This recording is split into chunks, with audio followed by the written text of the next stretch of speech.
people of God, this guy was still sleeping. The milk they gave him, still sleeping. Chai, I want to say it again. Dear warrior, when you are face to face with destiny, mind what you eat. Warrior, when the battle is tough, don't eat everything. Don't eat everything they offer you. And remember, I'm not talking about just physical food. There are things you don't feed on. If I feed on this, I will sleep. Don't feed me this now. Arabade Sotaba. Did you remember what Elkanah told Hannah? Elkanah told Hannah, why are you crying? Am I not worth to you than 10 sons? Elkanah, what are you saying? Here's a woman who is battling for her new level. No child. Elkanah, you're my husband. You are worth to me than 10 sons. Shebi, you married another woman. Shebi, you already have children from that woman. I'm only asking for my own. Don't tell me you are worth to me more than 10 sons. Oh yeah, can I send you to go and wash plates? Can I tell you that I spread some clothes outside? Please help me bring it in. You are telling me, you're my husband. You are worth to me more than 10 sons. You are my husband. You can never be my son. Everybody is different. And he said, no. Mind what you are fed. Imagine that Hannah finished hearing that. And Hannah said, yes, thank you. Thank you. I am worth to you more than 10 sons. Thank you. As soon as he finished telling Hannah that thing, Hannah stood up, walked into the temple, and began to cry. She began to cry. Don't tell me that what's that guy? Hannah began to weep. It was while she was crying that Eli saw her and said, why did you drink? She said to Eli, don't think I'm one of the daughters of Belial. Say, consider not thy daughter as one of the daughters of Belial. He said, but out of the grief in my heart, if she had accepted to eat what her loving husband offered her, she would have lost out on destiny. Am I communicating? This woman, when it was time to kill Sisera, she looked around her house. There was nothing in the house. She went for the tent peg.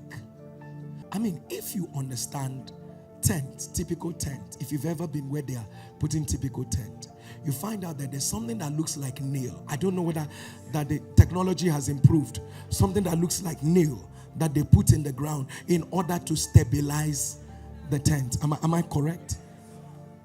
This was what this woman went for.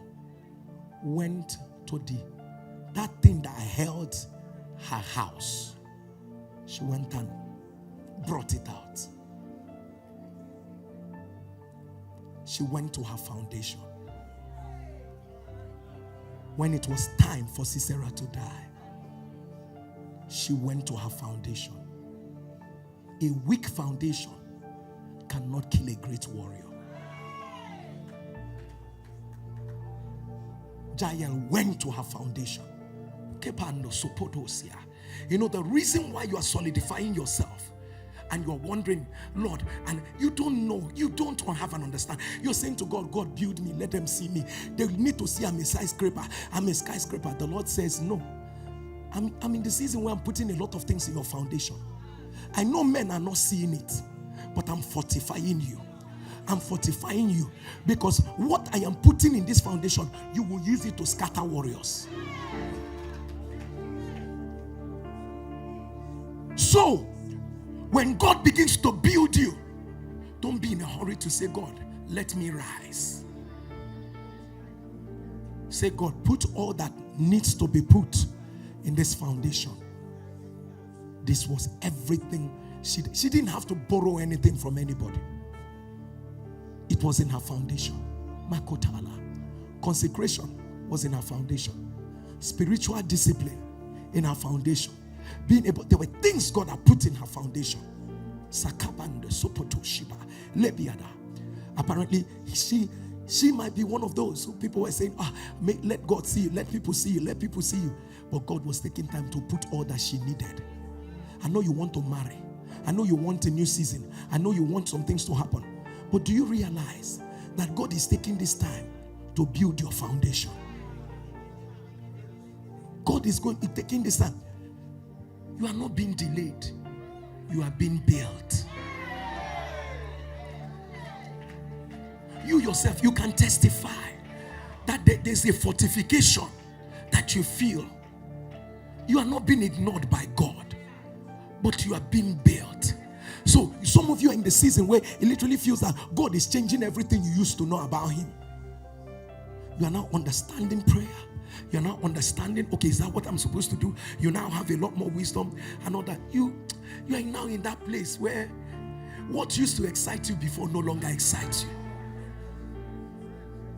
You are in the place where God has removed toxic people from your life. Unfriendly friends. You have seen them well. You have seen them well. And you are saying, now what? Now so on a day. That is part of what God is building. Because he wants to take something from there to kill a giant tomorrow.